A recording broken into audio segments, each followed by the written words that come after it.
Hello and welcome to Brighton Night Riders with my very good friend Graham. Hello, Paul. Nice to see you again. How are you doing? I'm really good. We actually live half a mile away, but it's easier to do a thing on Zoom. We've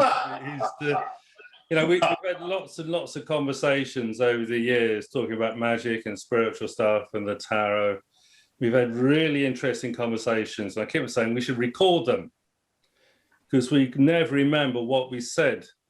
So we thought we'd have a go at this, and it's late in the evening, so we'll be getting a glass of wine at some point as well to lubricate the vocal cords. So you've seen probably a bit of me anyway, because I do the videos on YouTube about tarot with Bart de la Planque.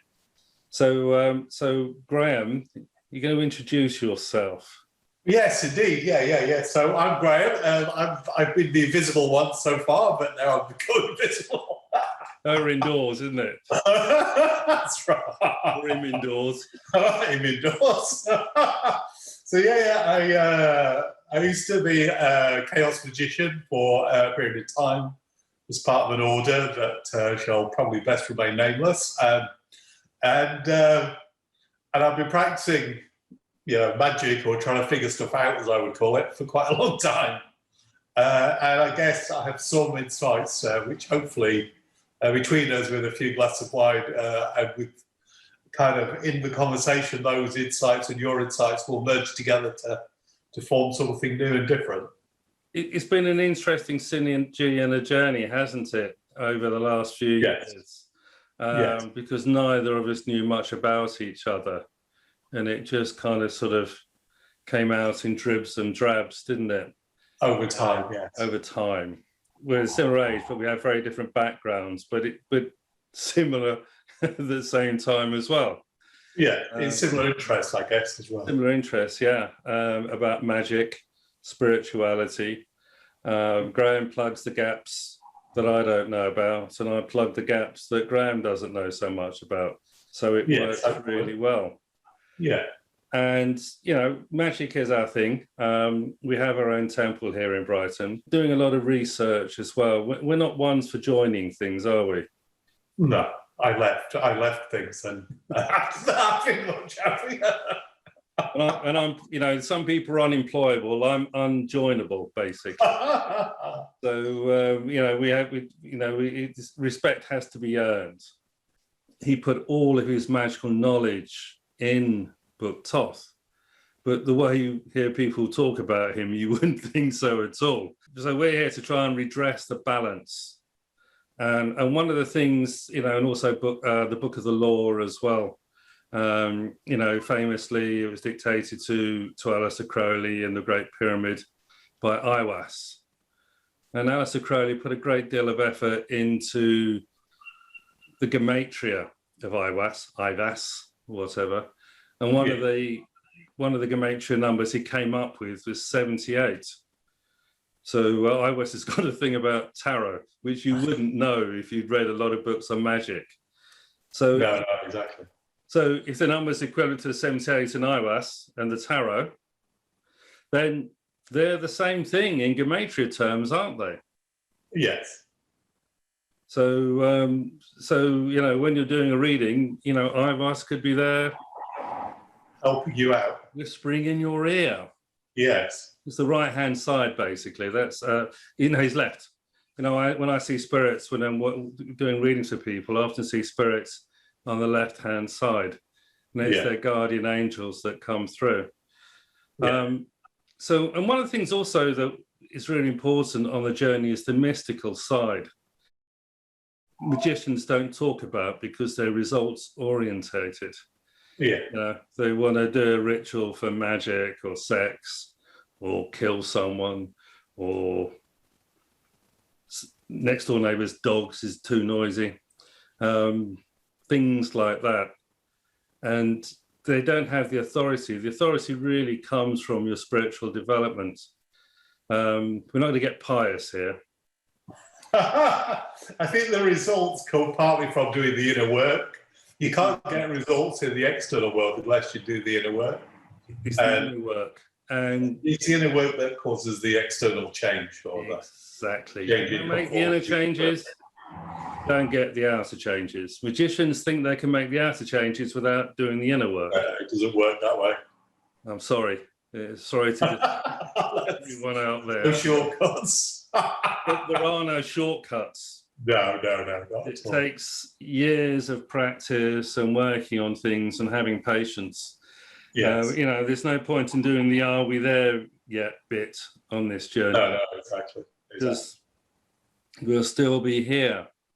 So one of the things I did when I was young, I spent a lot of time doing meditation and yoga, and particularly in the transcendental meditation thing, I did the TM cities, the Flying Sutras, and Patanjali, and spent a lot of time on dharana, dhyana, samadhi, and all of these things, which is something that Crowley talks about in book 4, isn't it?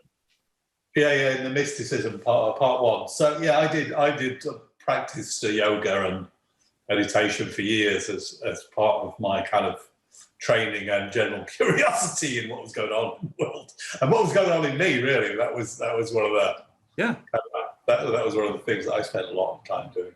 Who the hell are we? Exactly. Yeah. There's still a question. You know, it never goes away. No. I did a lot of pranayama and yoga as well, asanas and all of these sort of things. I did a lot of japam, lots of kundalini yoga, reading the sutras, the Brahma Sutras, the Upanishads. I spent a lot of time on as well. And you know, and Crowley puts that the first section of book 4. You know, it's a book on magic, and the first thing is mysticism. Yeah, exactly. I also did a lot of dancing, which was one of my ways of finding out who I was. So it's like just dancing I got a huge number of insights just dancing, which was really kind of Goethian, I suppose, in some ways. People do, don't they? I mean, I spent a lot of time the Naqshbandi Sufis. And, you know, Sufism is another part of the mysticism that Crowley went into, particularly when he's in the deserts of Tunisia and Morocco, when he's doing the research into the Enochian ethers. Yeah. So there's the Ikhlas as well, which is the profession of unity, which comes out as ARARITA in the Hebrew tradition. And you know, the Naqshbandi Sufis are a really good kind of bunch of people. They go to a mosque in North London, and they used to have several people dancing. They were the show-offs, basically. Yes, running around and doing whirling. I once remember having they did a whirling workshop in Brighton. This guy from Holland, he's part of them, and he had a beautiful singing voice, and he's a babe magnet. Yeah, these women, you know, because all his songs were about love. And you know, and giving yourself to God and all the rest of it. So the mystical Sufism is a really Sufism is mystical, isn't it? Exactly. Exactly. And also, you know, we've studied a lot of magic. I know you know about chaos magic, don't you? A little.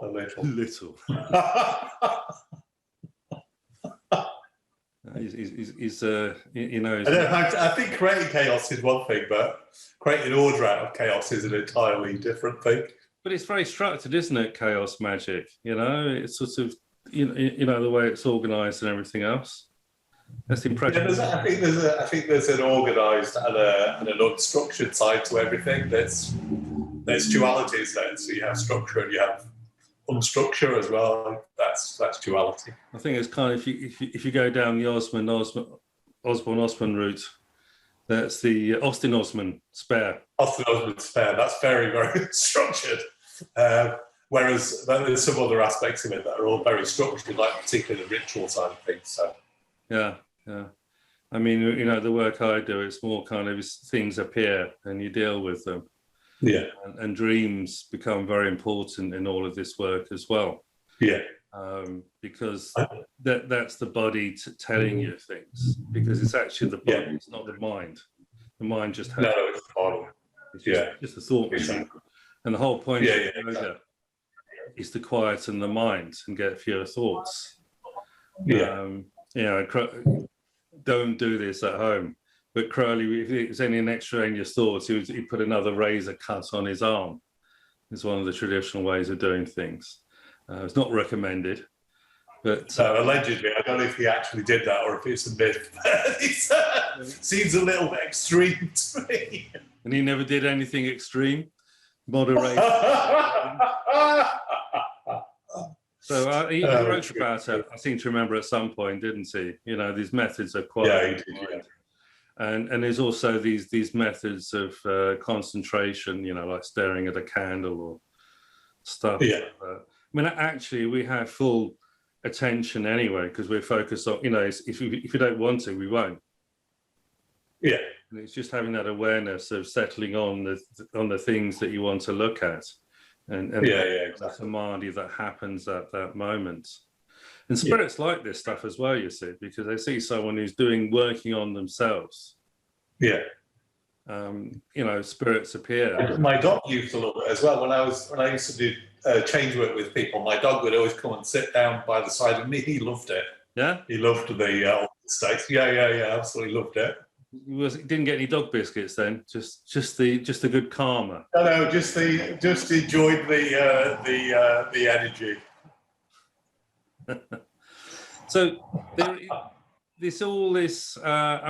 spirits turn up. I was with still with a Punditt actually, and my first Punditt Maharaj.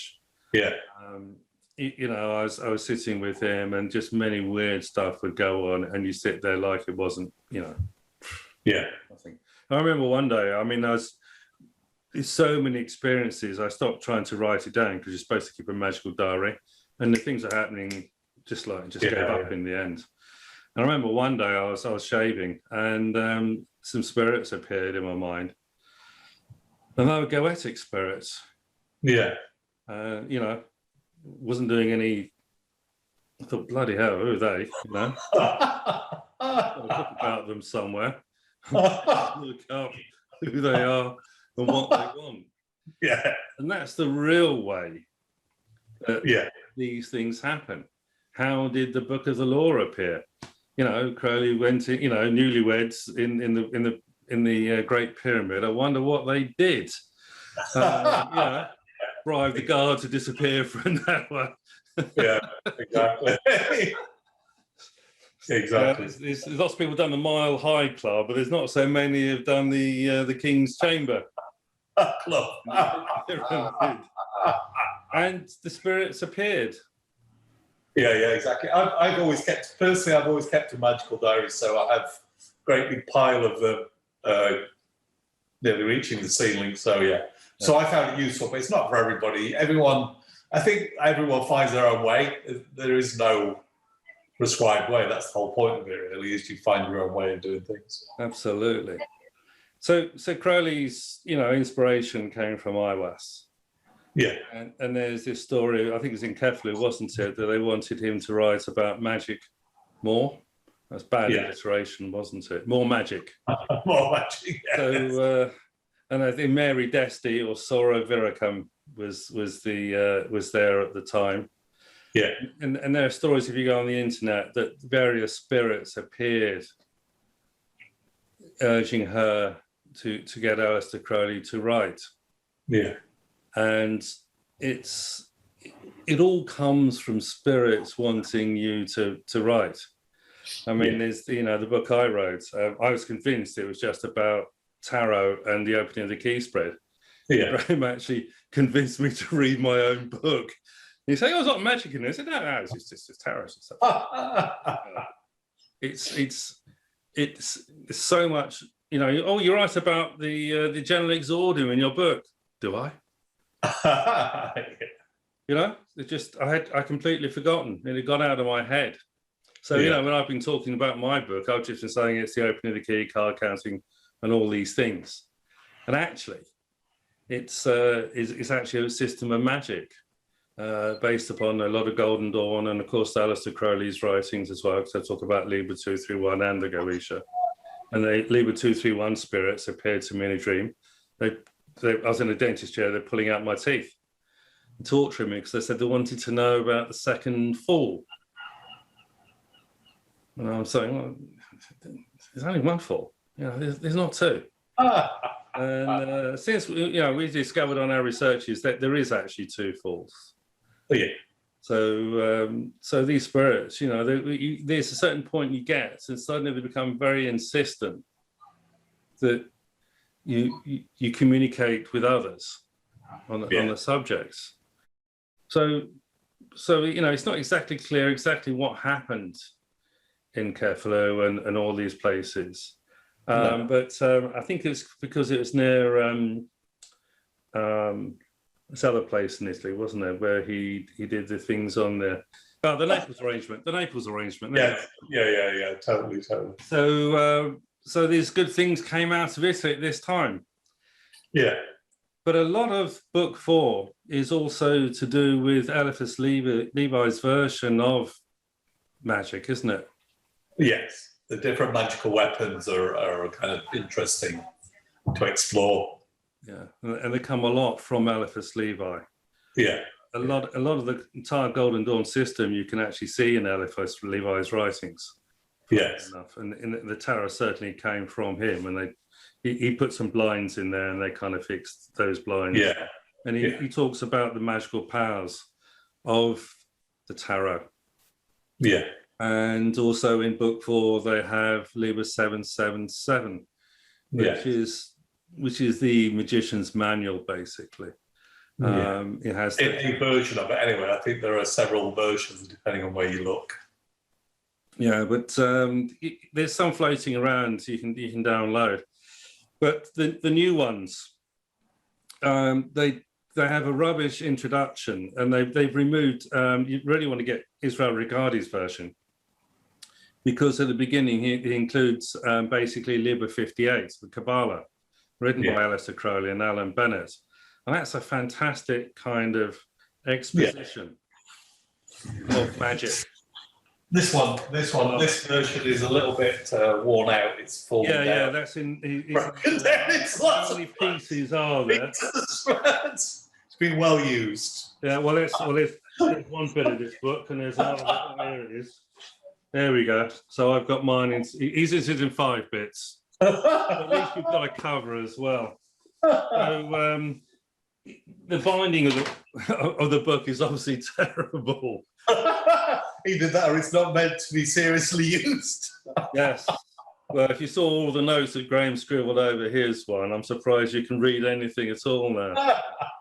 So all these other versions that have come out, they've corrected and improved the attributions, but they've deleted the information that tells you how to use the system. Yeah. And also some of these tables and things are also in the Book of Thoth as well. Yeah, I think when you're reading Crowley stuff, you need to read 3 or 4 books at the same time. You can't really get it just from one. You need to, mix and match. God, yeah, it's just you're just scrabbling over books. You find stuff and then you can't remember. And sometimes you find bits that you read and you never see again in the same book. They're exactly. when they were there, and then they've gone. Exactly. Yeah, they disappear. Or appear to. Yeah, it's just amazing how it happens. Yeah. So so you really need 777, Book 4. Yeah. Book of Book Thoth. of Lives. Yeah. Book of Lives. The Heart of the Master is another really good one. Conks on Pax. Yeah. I guess, Book of the Law as well, because Aiwass is pretty tarot obsessed in here. I've probably studied that the least, to be honest. So have I. We're not Thelemites. No, totally. We don't see Aleister as the prophet of the New Age. No. He's just a very intelligent, very smart writer on the subject. Someone who you learn a lot from, definitely. And often you actually have experiences that he had. He just happened to write about it better and explained it than you've ever managed to do. Exactly, definitely, that's for sure. By even reading the book and writing notes on it, strange things start to happen. They do. Definitely. I mean, we sort of, we had sort of conversations and we get into a particular aspect of of other books as well, so the other Libers.